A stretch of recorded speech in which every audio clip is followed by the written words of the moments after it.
Well, good morning. Sorry for a little slow start there, but welcome to the second presentation of the 2021 Alabama Decorative Arts Symposium.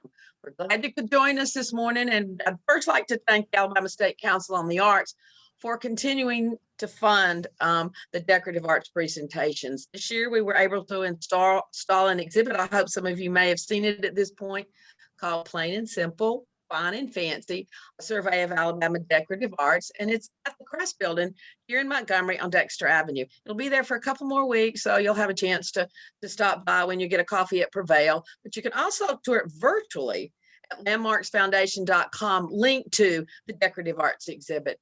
And also there you can find our next 3 Thursday morning decorative arts speakers at the landmarksfoundation.com decorative arts exhibit. Next week's speaker will be Dr. Ann Borchler-Tarash of the Birmingham Museum of Art, and she's going to be speaking about a noble cause, a sublime effort, a brief history of the Confederate gunboat quilts that are in the permanent collection of the Birmingham Museum of Art. But today our presenter is Joey Brackner of Montgomery. Joey's the manager of the Alabama State Council on the Arts Folk Life Program and the director of the Alabama Center for Traditional Culture. His research interests include Alabama folk pottery, traditional graveyard decorations, and Southern horticultural traditions.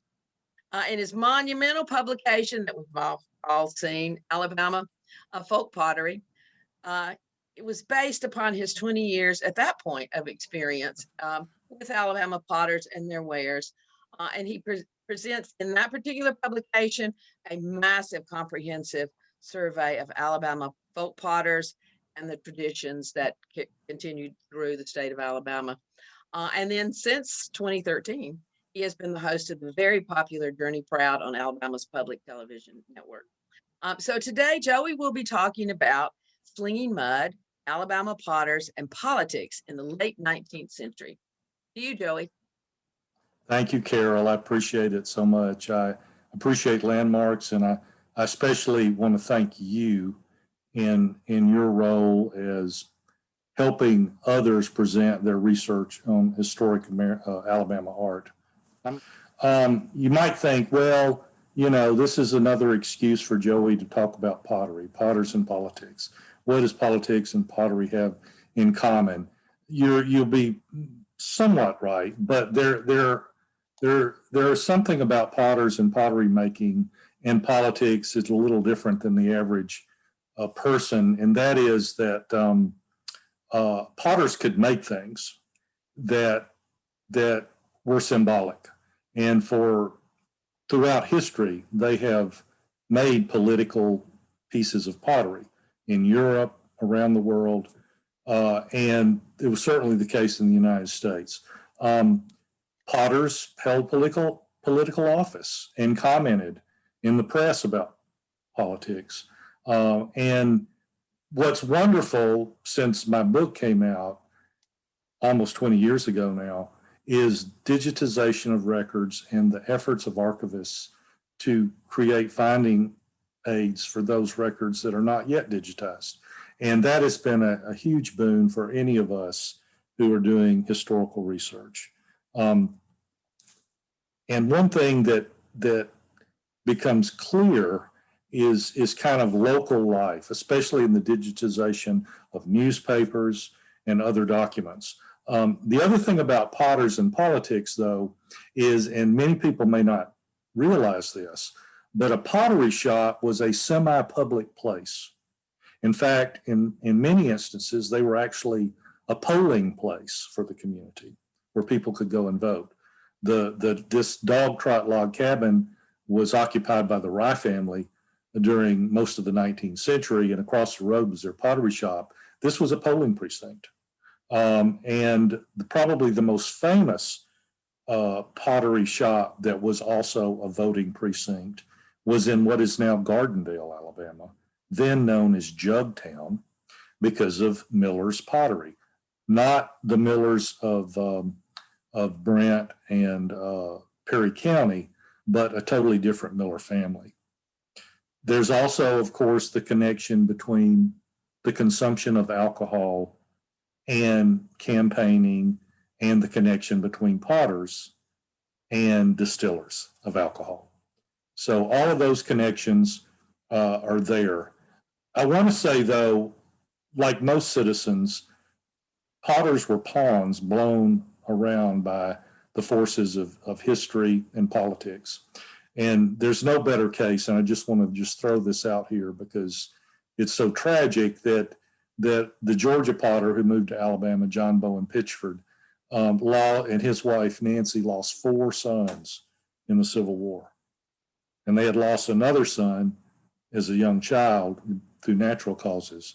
And so the political, I mean, politics, your stance in politics didn't always have anything to do with what happened to you. We don't know John Bowen Pitchford or his son's politics, but people were conscripted, peer pressure to join one side or the other during the Civil War, often with disastrous consequences. So pawns like the Pitchfords often were the victims of political movements, but kingmakers like John Presley of Edgefield and Daniel Cribbs of Ohio, who came into Alabama in the 1820s, they were wealthy men. They also were affected by the political landscape and their own politics. And these two gentlemen represent the vanguard of the 2 major American pottery traditions, that of salt glazing and then that of, from the north, that would be Daniel Cribbs from Ohio, and that of the alkaline glaze, which was developed, we think, mostly in the Edgefield district of South Carolina by John Presley's son-in-law, Abner Landrum. Presley came into Montgomery in the early 1820s and established what we think is the first Southern-style stoneware manufacturing plant in Alabama. Cribbs came not much later, bringing stoneware down from the north. The interesting thing about these 2 men, they were both slave owners. Their enslaved workmen made probably both of these vessels that we're looking at. This piece here actually was made in the Presley shop right after he sold it to Aaron Evans. This one was almost certainly made by an enslaved potter of the Cribbs family. Men were the primary potters in the 19th century. Some women owned potteries, but for the most part, their roles in society were so prescribed, no matter what their caste or class, that they really weren't able to become a wage earning worker outside the home until almost the end of the 19th century in Alabama. They obviously have a big role to play in the lives of those families that own potteries, including Daniel Cribbs, whose mother-in-law, Lucy Lavergie, actually owned 2 men who were potters. We know this because she put them up as collateral for a loan in early Tuscaloosa, and she listed the fact that they were potters, they were craftsmen, they were skilled, and therefore worth more than and it's offensive to even think in terms of people having a dollar value, but that was the world in mid-19th century Alabama. Enslaved potters would have made this large storage jar. But Cribbs, being from the north, apparently was not that eager to secede from the Union. We think we know this because as census enumerator in 1860, he wrote, "Ohio, Ohio, faithful, faithful Ohio," on a document, the census ledger, that was then sent to Washington, D.C., as if to say, we're not all wanting to leave the Union down here.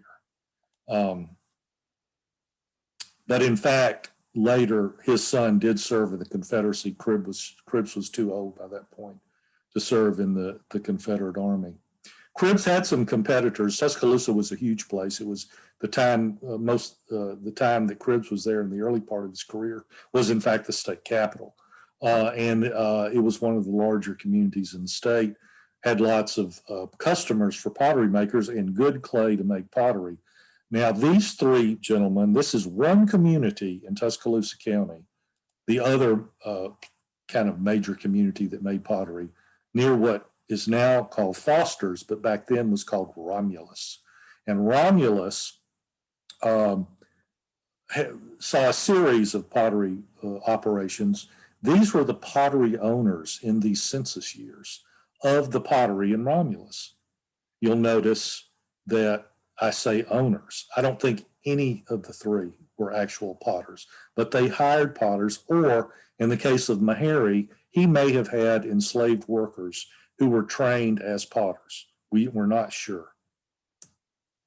Maharrey also brought in a white potter, a free white potter, a southern potter, who was trained in that alkaline glaze, green glaze tradition, named Benjamin Williams. And Williams made this churn later in Perry County after the Civil War, but we know he made it because he put his initials there. And here's a picture of Maharrey, the pottery owner. He was very old, and as you see, died not long after the Civil War ended. So he had this potter come in and basically run his pottery for him. This to him was just like a cash crop. You know, he was making use of his land and trying to make some money in a capitalistic society. In 1870, however, when Union troops were still in Alabama and Reconstruction was going on, a black pottery owner emerged, and we don't know a whole lot about him. William Jones. We're trying our best. Digitization has helped a little bit, but we're still looking to see who Jones was. We don't think he was a potter either. He had, in 1870, people listed the wealth of their estate, and Jones was a wealthy man. He was wealthier than almost all of the white inhabitants of this part of Tuscaloosa County. We don't know where this wealth came from. It kind of suggests he might have been a free man of color and had wealth, you know, prior to the Civil War. But he could have also been somehow related to the well-known free man of color barber, Shandy Jones in Tuscaloosa. Shandy Jones' father was, in fact, his master. And up in a plantation in the Tennessee Valley. And when his father became ill, his master / father became ill, the father recognized the paternity of those children that he fathered with enslaved women and gave them their freedom. And I don't know why Shandy Jones didn't stay in the Tennessee Valley, but he came to Tuscaloosa, became a very prominent citizen, actually, and a wealthy citizen. In fact, he and another free man of color, Solomon Pertita, plasterer, were two of the wealthiest men in Tuscaloosa County of any color. However, after the Civil War and during Reconstruction, he represented his district in the legislature, and he caught, pardon my French, he caught hell from the local paper, the Independent Monitor. And students of Alabama history will recognize the Independent Monitor as being probably the most virulently racist, anti-Reconstruction newspaper, possibly in the whole South, as you see by their masthead. This, by the way, is Shandy Jones. And as you see, he looks more like a European American than an African American, and yet he was considered black in Alabama. And he got into big time trouble with the citizenry of Alabama, of Tuscaloosa, most of whom were ex-Confederates. And even people who, like Cribbs, who might have been pro-union because of perhaps business interests and so forth, or other feelings, they began to shun him so much that he feared for his life. and President Grant gave him a position as an inspector at the Port of Mobile to get him out of Tuscaloosa. He had a son named William, but it's not our William Jones, the pottery owner. We know this because they were of different ages. And this William Jones was a barber who tried to take over for his dad, and he caught hell again for his, and you see here, this Bill Jones is an excerpt from the newspaper referring to him. However, I feel like because this wealthy, probably free man of color, William Jones, came down, he could have been a half brother, a nephew, or something from this same Tennessee Valley community that Shandy Jones came from. This is my current theory, and it's one that I'll be trying to test. Now, by 1879, William Jones, the pottery owner, left. Was he intimidated like Shandy Jones? We don't know. Circumstantial evidence would lead me to believe perhaps he was not, the environment became too scary for him, and he went to Mississippi. But James Cork, a Confederate veteran and a local resident, decided to buy this pottery, and he hired a Civil War veteran named Abraham Miller to run it. Now, this is a little aside about research. For decades, pottery researchers thought that the pottery manufacturer listed in the 1880 census for Romulus was James Cook, because the cursive writing looked just like Cook. But in 2001, I interviewed Ralph Miller, and a photograph of Ralph Miller there in the middle, whose grandfather, Abraham Miller, worked at this place, and Ralph himself worked in Romulus as a young man also. Ralph said, I asked Ralph, where'd you get your clay? He goes, from the Cork clay pit. And I said, what? And he goes, yeah. I said, spell it for me. C-O-R-K, Cork. I went back and I thought, that's Cork, not Cook. I started researching Cork, came up with all this information. He was a man, upper middle class man, invested in a pottery again, but he needed Abraham Miller. Now, who had been working for William Jones as potters? We don't know. Could they have been the formerly enslaved potters of Daniel Cribbs? We don't know. They're not listed. No one is listed as a potter in the 1870 census, but in 1880, Abraham Miller comes over. Whether or not he was working alone, we're not really sure. But while we're on this subject of enslaved potters, I just feel like it behooves us to say their names, to admire their pottery when we can. And here's a list, and it doesn't look like a very long list. There were many, many more enslaved potters than these men listed here, but I can't prove it yet.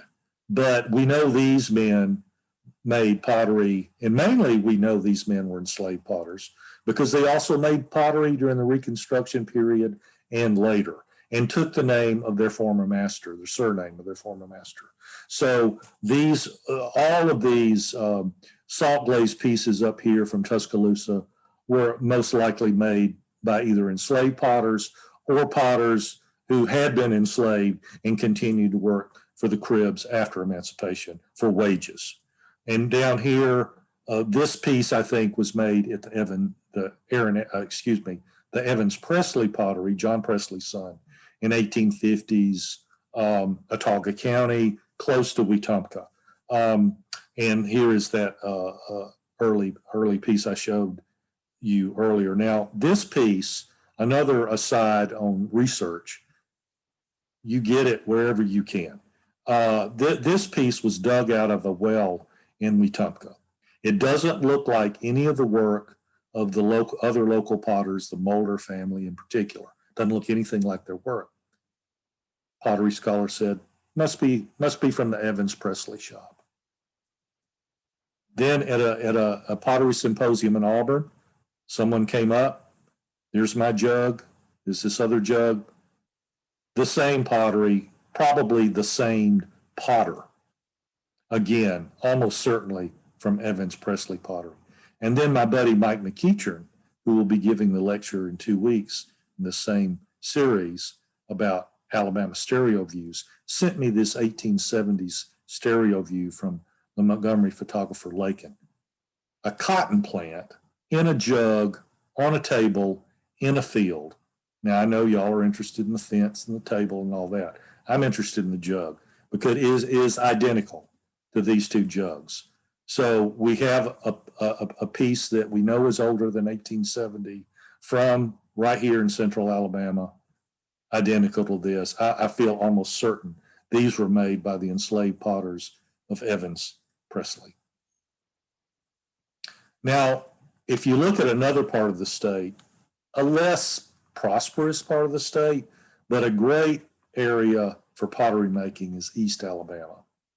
Now, can you guess which one of these boys' daddy was wealthy, a wealthy slave owner? It's pretty easy. I don't think that Felix Hudson kept all those little knives and all those little pocket pistols and things he's festooned with, but he was the son of a potter, Cicero Demosthenes Hudson, who was also a lawyer, great name for a lawyer. And on the right is T.J. Henry. T.J. Henry, at that time, these the guys were neighbors. They lived right on the border of Chambers and Randolph County, a hotbed of pottery making because a bunch of people from Edgefield, South Carolina, and Catawba Valley, North Carolina, came there, kind of rubbed together, and came up with a really cool style of pottery.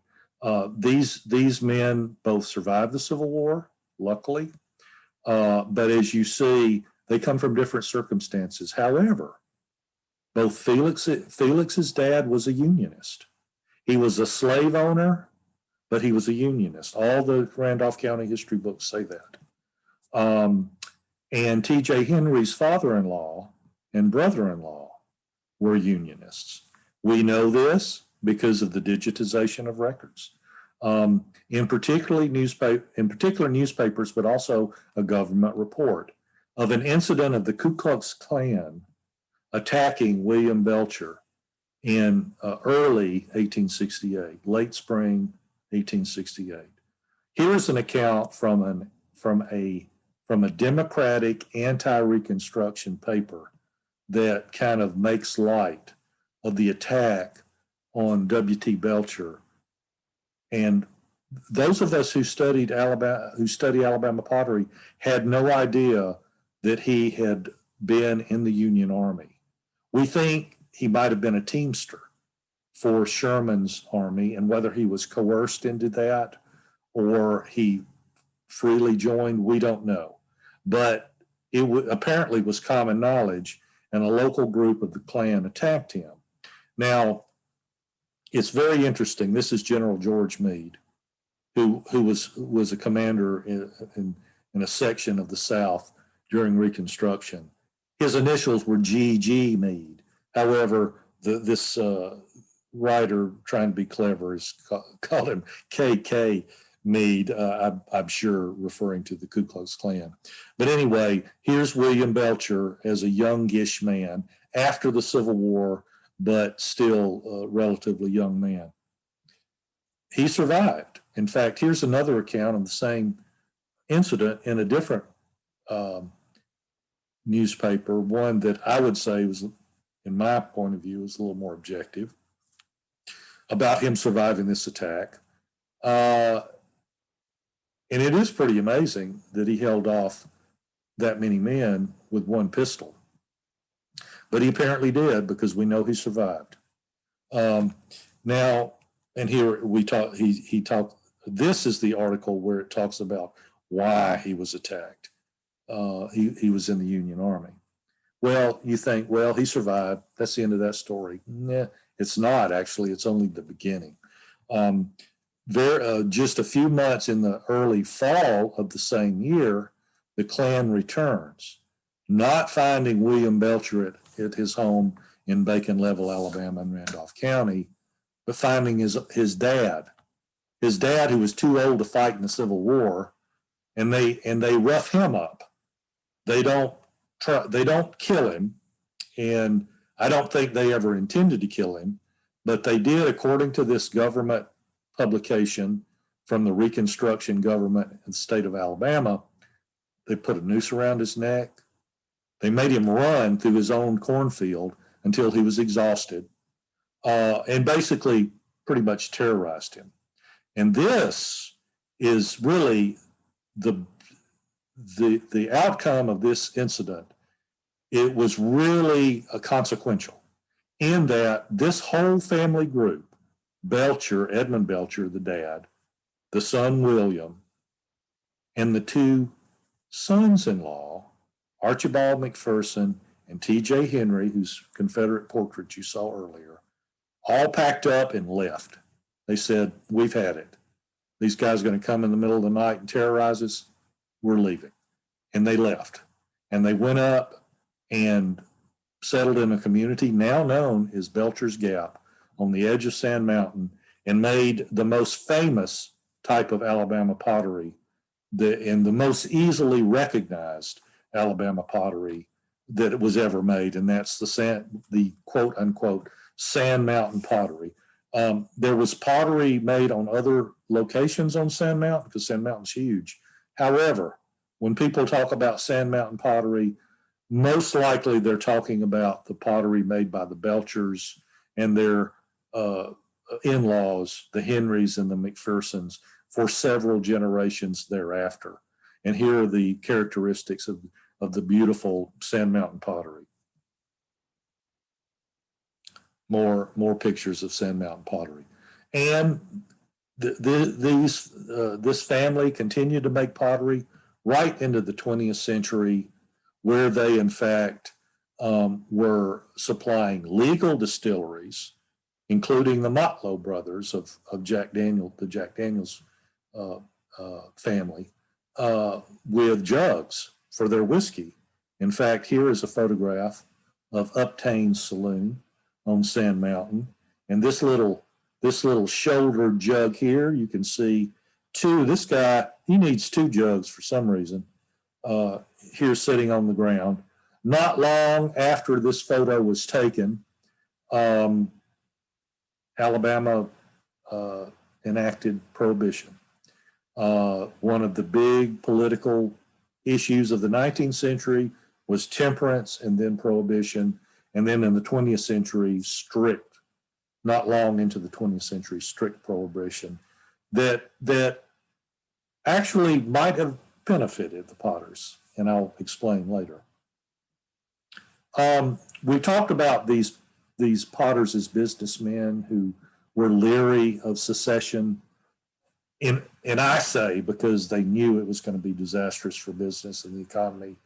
I say that, maybe they didn't know that, but you know, it certainly must have occurred to Cribbs and Cicero, Demosthenes, Hudson, that it couldn't be good.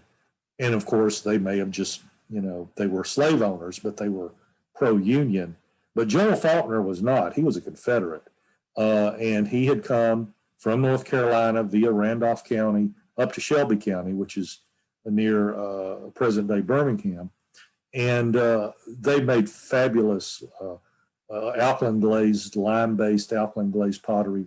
They moved to Shelby County in 1857. He saw an opportunity. The South was blockaded. He could make pottery to supplant what he calls Yankee pottery. And this is 1861. The Confederacy is very new. The war is barely begun.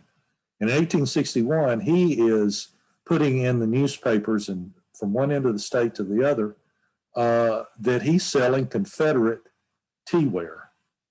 In fact, and things must have gone pretty well because, and tip to my friend and archivist, Debbie Pendleton, for finding this in the Governor Shorter's papers. But he petitioned the governor of Alabama to exempt his pottery hands from service. They had already signed up, 4 of them, he mentions in this letter, have already signed up for service. But he says, look, what I'm doing is important for the Confederacy. I need these pottery workers, but he was denied. And you see down here, don't think they are exempt. Probably an aide to the governor wrote this, but the governor himself could have written this.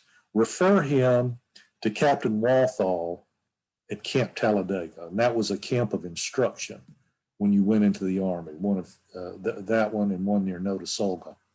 And so what he didn't tell the governor in this letter was 2 of those 4 men were his sons. And I'm sure, you know, as a father, I certainly would have wanted my son to make pottery instead of being shot at. But they went in and they survived the war. Joel did not. Joel Faulkner was young enough to be drafted into the reserves later in the war, was captured in Mobile, far from Shelby County on the coast, and died. We don't know if he died of wounds or if he died of a sickness that was common to both camps and especially prisoner of war camps. We're just not sure. The Faulkners and many others had come through Randolph County. I've mentioned it several times earlier. And you see what I was describing earlier, clustered on that county border of Chambers and Randolph. Why? This was all land that was freed by the Indian removal of the 1830s. And so all of these potters from the Carolinas and Georgia came in here, found there were lots more people in this part of Alabama then than there are now even. And there was also a gold rush going on. So they could make a living as potters. Many of these potters later went to Texas, Mississippi, Texas, some to northern Louisiana, but some stayed. One of the most famous Alabama potters, because of the political pots that he made, was a German immigrant named John Lehman, who worked in Randolph County. In fact, he was based in Randolph County, but as you will see, he worked all over the United States. Here are some of his political pieces. The Toby picture at the top, I don't think is a political piece, but all these others, the figurals and these ornately decorated jars, decorated with applied sprig molded images and symbols, something that was not that common in the South. It's caught the attention of art historians and collectors. This is how he really made his living, though, which makes one wonder, to make something like this, you probably, and put that much time in a piece of work, you're probably going to want to already have a buyer for it. So these most likely were commissioned pieces by, I think, Democrats during the Reconstruction era. And I'll lay that out for you. Again, this is his bread and butter. This is what paid the bills. This is what the people, everybody, no matter what caste or class you were, you had to have a storage jar. You needed a molasses jug. You needed a whiskey jug. You needed a chamber pot. You needed a churn. You had to have these things to live in rural America. We knew about Lehman from the census, and then marked pieces of his work started showing up, like some of those political pieces. This is what we knew before the kind of digitization revolution happened. And really, it's an atypical story for a Southern craftsman to come in and then immediately start kind of working in a very rural area, coming out of nowhere, and it didn't make a lot of sense, Why was he here? Where did he come from? We didn't know. There wasn't enough there.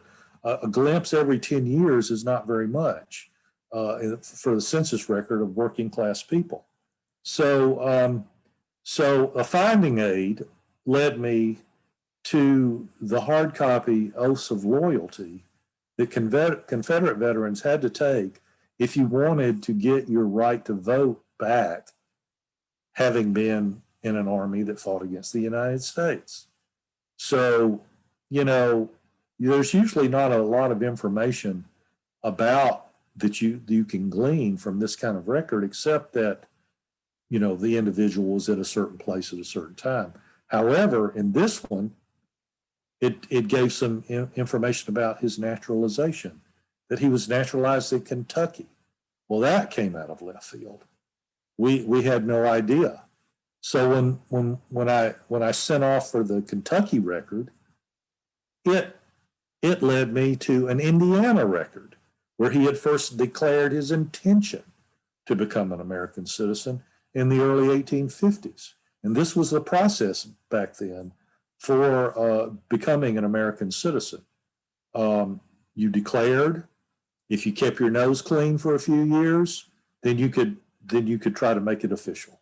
And he did before the Civil War.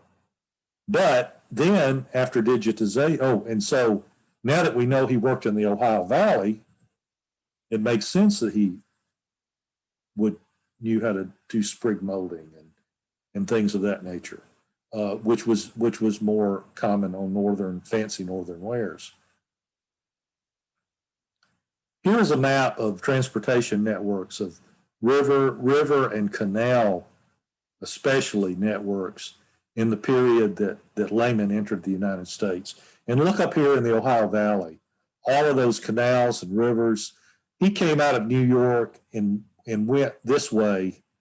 And it's not surprising in hindsight now to find out that he went all the way to New Orleans, down here. And he worked in New Orleans both before the Civil War and after the Civil War. We know this because he's listed as a potter working at the William Virgin Pottery Works in what is now called the Garden District, south edge of the Garden District, next to the river in New Orleans. It's not far from the writer Anne Rice's house, if you're familiar with New Orleans. And he was working there with these Irish American potters down there. And he was single. And then he goes to Alabama, marries into a Georgia pottery making family that had come into Alabama, started using the ash glaze, served in the Confederate Army, but then during Reconstruction went back to New Orleans. Now, you're saying, oh, great, a picture of John Lehman. No, I wish. This is a picture of Joseph Fortune Meyer, who helped establish Newcomb Ceramics in New Orleans, famous art pottery at Sophie Newcomb College, and now part of Tulane, and whose dad was a traditional potter, Francois, an immigrant from France, who worked with Lehman at the Virgin Pottery in what they called then Jefferson City. It was a community of New Orleans. Went back and worked again for Virgin in New Orleans.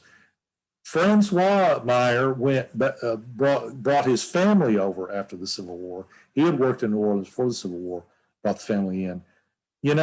One wonders about the ideas that might have been exchanged between the Meyers and the Lehmans, and what that might have meant later for Joseph Fortune Meyer and then his protege, George Orr, who is one of the most famous historic Southern potters. We just don't know. But what we do know now is this timeline, which basically has Lehman coming into Alabama, marrying, using it as a base of operations by which he would run over to Georgia and make some pottery if things were lean in Alabama, run to New Orleans even if things were really lean, and work in Russell County, Alabama, work in different places, Oxford, Alabama, we think, from some new evidence, making all kinds of things, but a very talented potter. And we also know, because of digitization, that he died probably of a stroke because of the description in the paper working in Georgia, and he had just brought his family to Georgia, right? He was still in Georgia, 1880 census, decided to move to South Georgia with his family. After his death, his family remained there, but did not continue, well, remained there for a while and did not continue pottery making. This is Mary Lehman, his widow's application for a pension. And in 1891, the pension was a big deal for Union and Confederate veterans. And, times were lean for a widow. It gives some intriguing clues about Lehman, though, because it says that he served under Captain Hines, and there was a notorious Captain Hines in the Confederate Army. He was an agent provocateur. He went north and busted out a Confederate general out of a jail in Kentucky. He was even loosely linked to the Lincoln assassination conspirators later after the war. We don't know if this is the same Captain Hines. It's intriguing, and I'm not going to say a lot about it, other than would it have been great to have a bilingual soldier serving with you in the Ohio Valley that was already familiar with the Ohio Valley. Maybe we'll learn more. Maybe we'll debunk this. Maybe not. But one thing we know Lehman did, he made chamber pots for Confederate hospitals for a part of his service in the Confederate Army.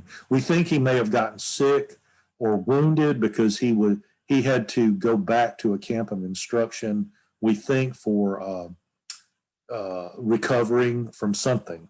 But they finally got him into a pottery down near Columbus, Georgia, across the river in what is now Phoenix City, Alabama, making chamber pots.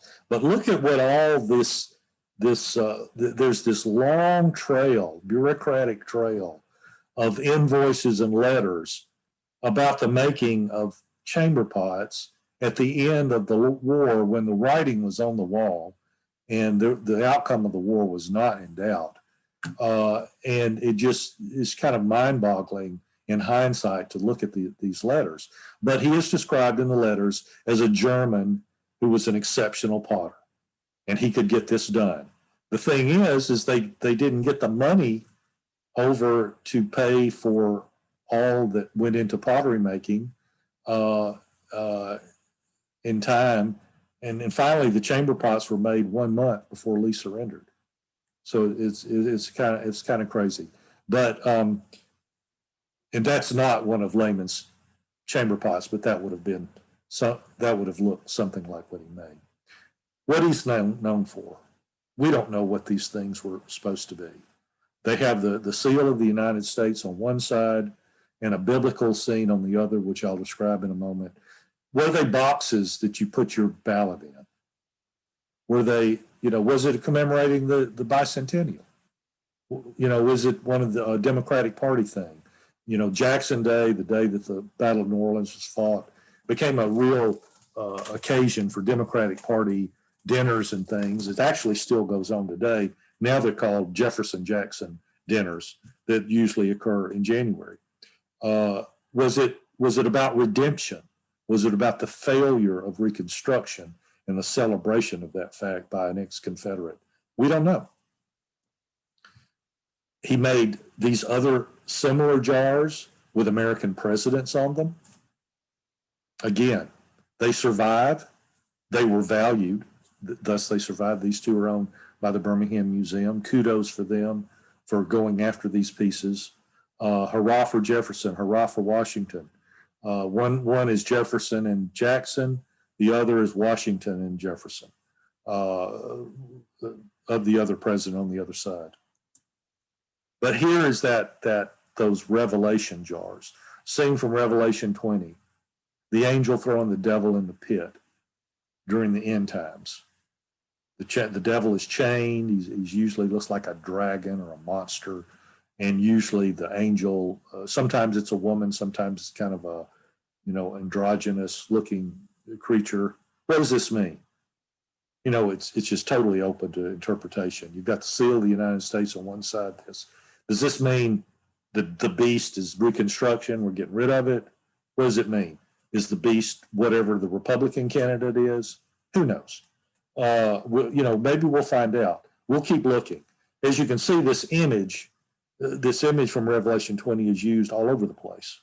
So, again, maybe we'll find some more evidence as more and more records are made accessible. Metaphors during Reconstruction period, Thomas Nast and others, the cartoonists. I mean, they had a field day.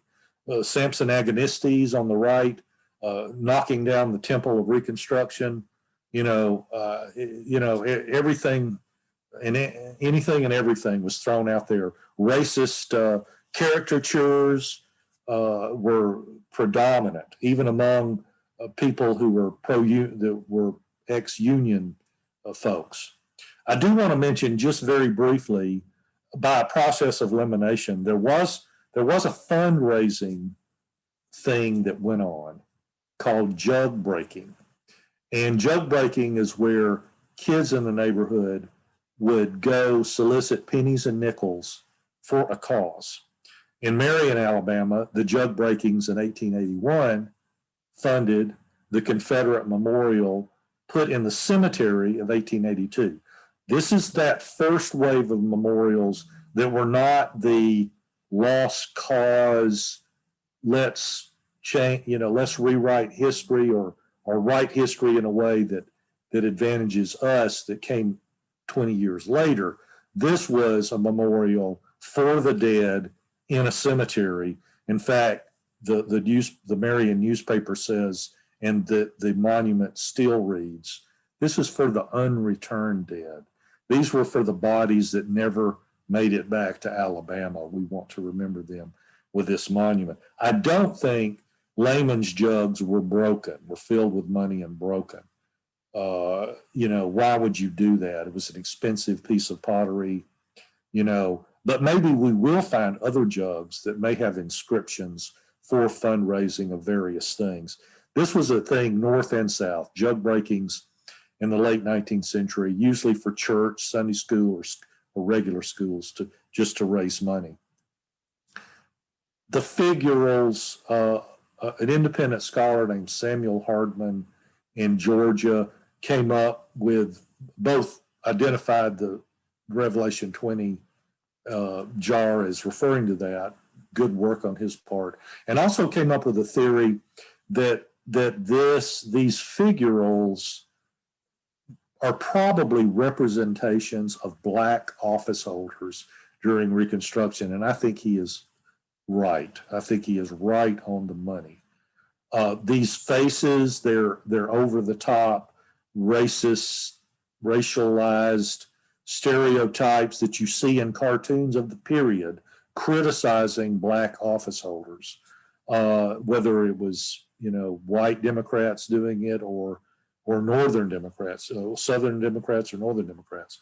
The faces look slightly different in these, which could indicate he might have been trying to make some, resemblance to real people.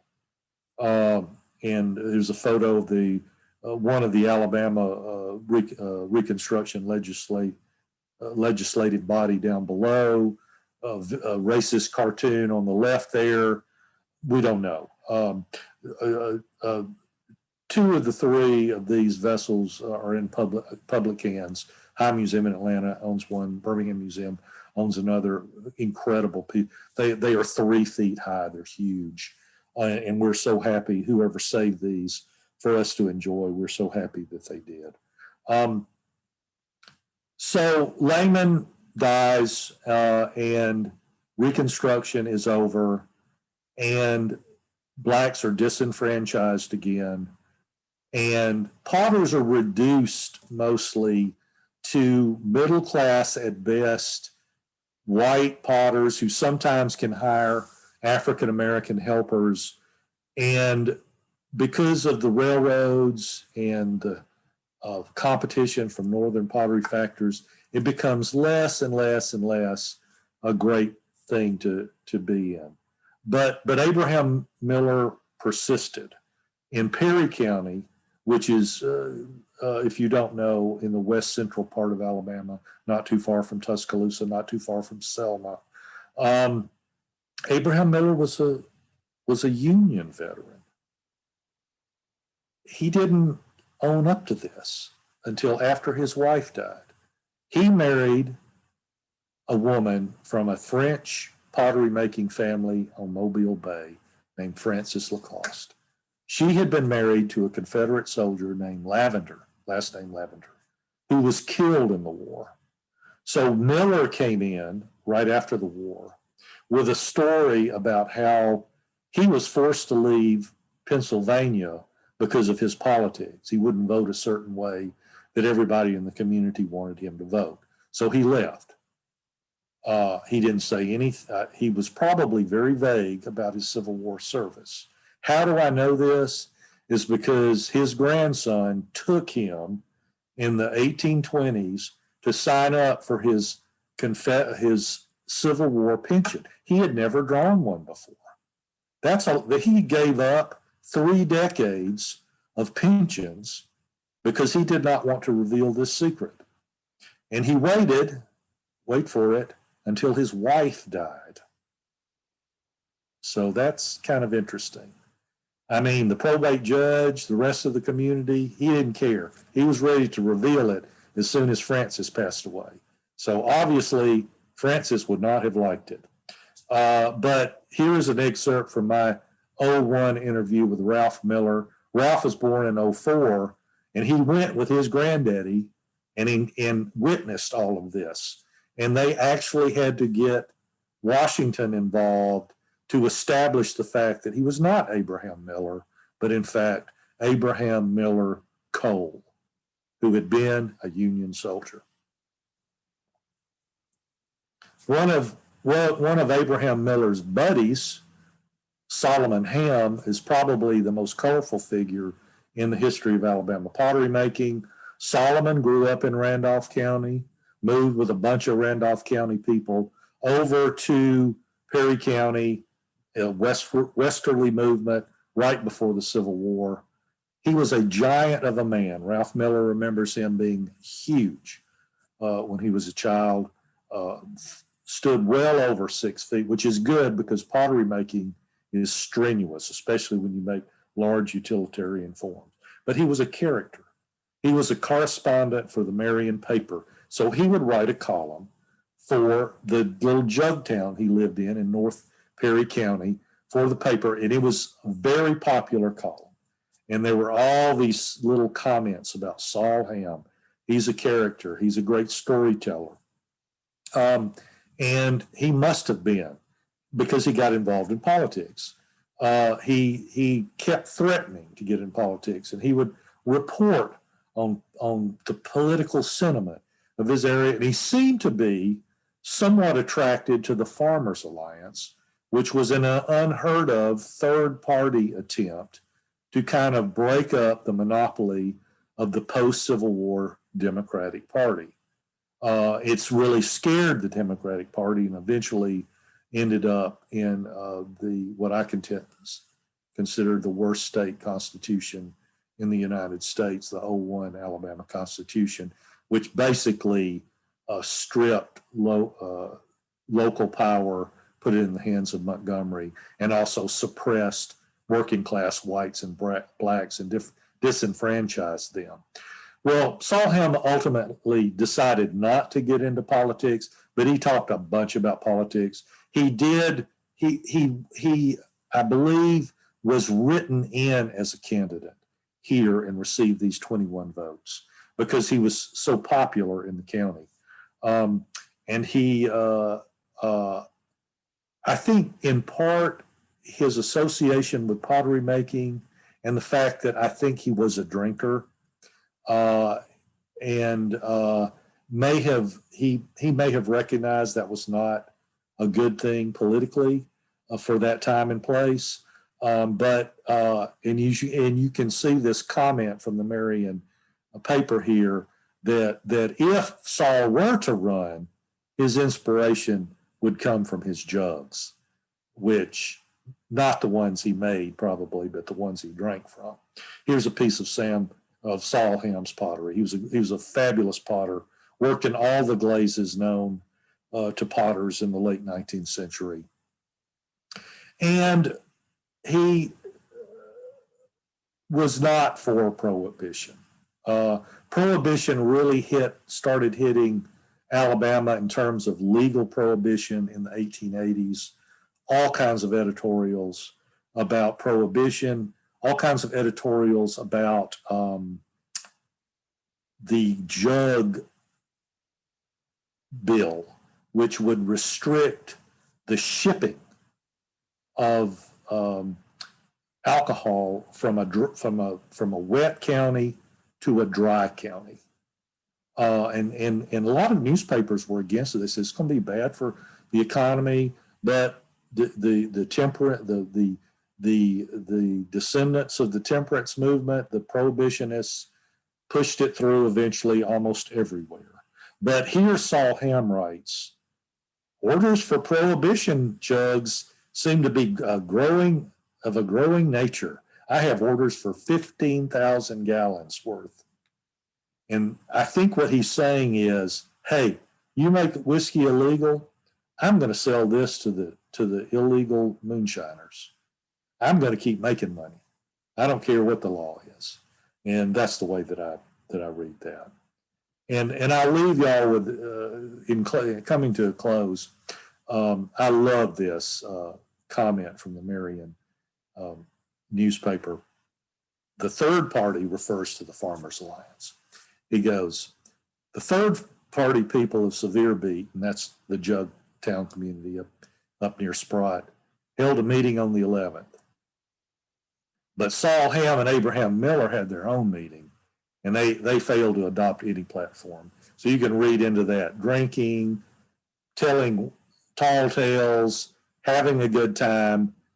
Abraham Miller hid his politics for a long time, and Solomon Ham chose not to get into it. It's interesting in this Perry County area into the 20th century, you still had local potter Norman Smith, who made this campaigning jug, probably filled with illegal whiskey, for the campaign of probate judge Irby Pope, who was probate judge from the 20s through the 50s, and had a empire there for a while in Perry County. And in the 21st century, the late Jerry Brown with his Obama-McCain double-face jugs. A lot of times potters and pottery scholars will refer to a double-face jug as a politician jug because of the two faces.